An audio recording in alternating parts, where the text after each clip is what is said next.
జై శ్రీరామ్, అందరికీ నమస్కారం. ఇప్పుడు మనం దాదాపు 1000 ఏళ్ల చరిత్ర కలిగిన ఒక టెంపుల్ దగ్గర ఉన్నాం. అది మరేదో కాదండి, శ్రీ కోదండ రామస్వామి టెంపుల్. సో దీని స్థల పురాణం, ఇక్కడికి ఎలా చేరుకోవాలి, ఈ ప్లేస్కి రామతీర్థం అనే పేరు ఎలా వచ్చిందో ఈ వీడియోలో మనం తెలుసుకుందాం.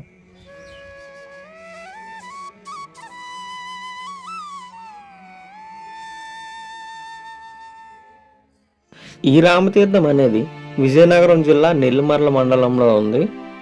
ఇతర ప్రాంతాల వాళ్ళు ఈ రామతీర్థం చేరుకోవాలంటే ముందుగా విజయనగరం చేరుకోవాలి. విజయనగరం నుంచి నెల్లిమర్ల రామతీర్థం జంక్షన్ చేరుకోవాలి.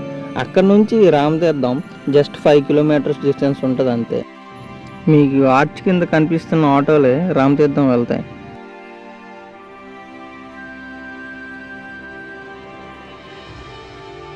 మన ఎదురుగా కనిపిస్తున్న కొండ పేరే బోడికొండ. పాండవులు వనవాస సమయంలో ఇక్కడ కూడా కొన్ని రోజులు స్టే చేశారు. సో పైన రామ మందిరం ఉంటుంది, తర్వాత భీముడి గృహ, ఒక చిన్న కోనేరు, ఇంకా చాలా ఉన్నాయి. నెక్స్ట్ వీడియోలో మనం ఆ పైకి వెళ్ళి ఎక్స్ప్లోర్ చేద్దాం.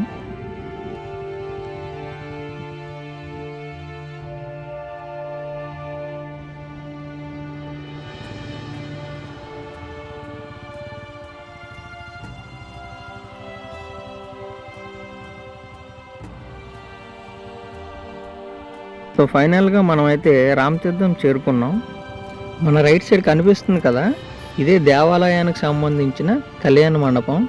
చాలామంది ఇక్కడే పెళ్ళిళ్ళు కూడా చేసుకుంటారు.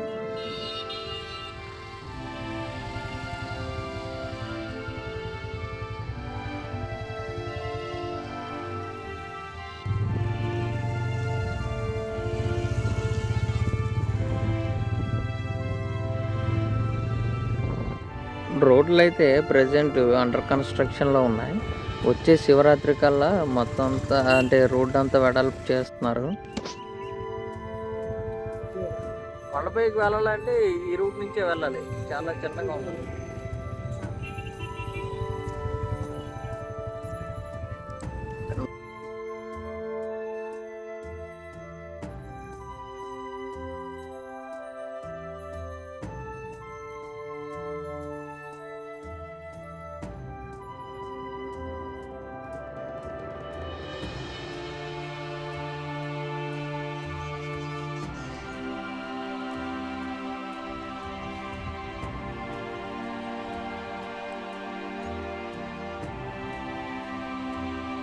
టెంపుల్కి వెళ్ళే ముందు ఈ కోనేరులో కాళ్ళు చేతులు కడుక్కొని వెళ్ళాలి.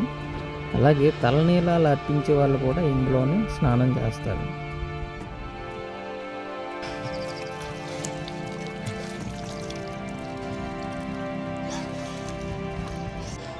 ఈ కోనేరు పక్కనే స్త్రీలు వస్త్రాలు మార్చుకునే సౌకర్యం కూడా ఇక్కడ ఉంది.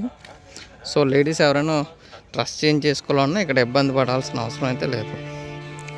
దర్శనానికి వెళ్తున్నాం. మా పెద్ద ఆయన ముందే వెళ్తున్నాడు గిరి. ఈ ప్రాంతంలో ఉన్న తీర్థంలో రాముల వారి యొక్క విగ్రహాలు దొరకడం వలన ఈ ప్రాంతానికి రామతీర్థం అనే పేరు వచ్చింది.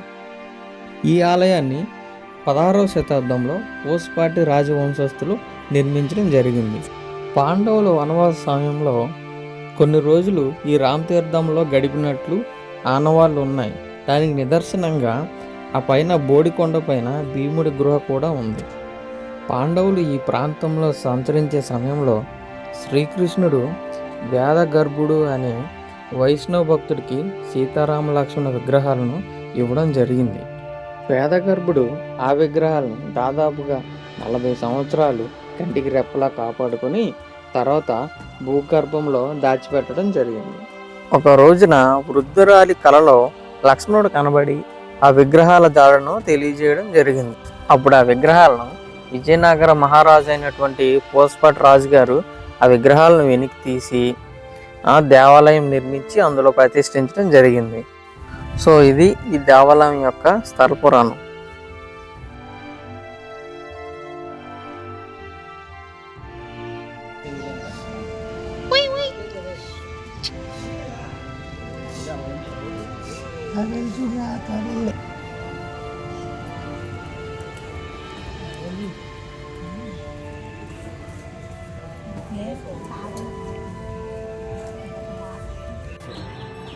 ఇదిగోండి, మీకు ఆకలి వేసినప్పుడు తినండి. ఇదిగో ఇక్కడ పెడుతున్నాను, ఇదో నువ్వు తిను.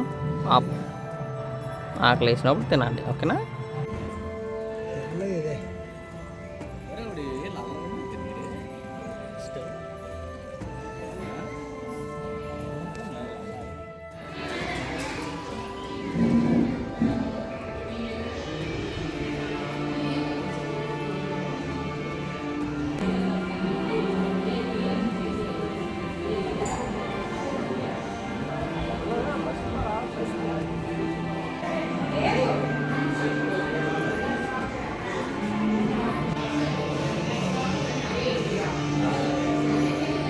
ప్రసాదం అయితే తీసుకున్నాం.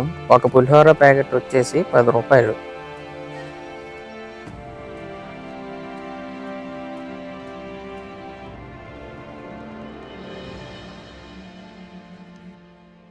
మనకు ఎదురుగా కనిపిస్తున్న చార్ట్లో దేవాలయంలో నిత్యం జరిగే కార్యక్రమాలను వివరించడం జరిగింది. సో వీడియోను పాజ్ చేసుకొని చదువుకోండి. మన రామతీర్థం టెంపుల్లో నిత్యం అన్నదానం జరుగుతుంటుంది.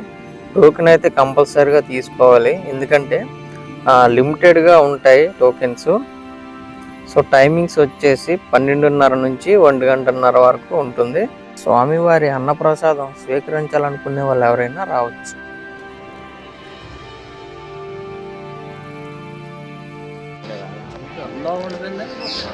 ఇప్పుడే అన్నదాన ప్రసాదం తినేసి బయటకు వచ్చాం.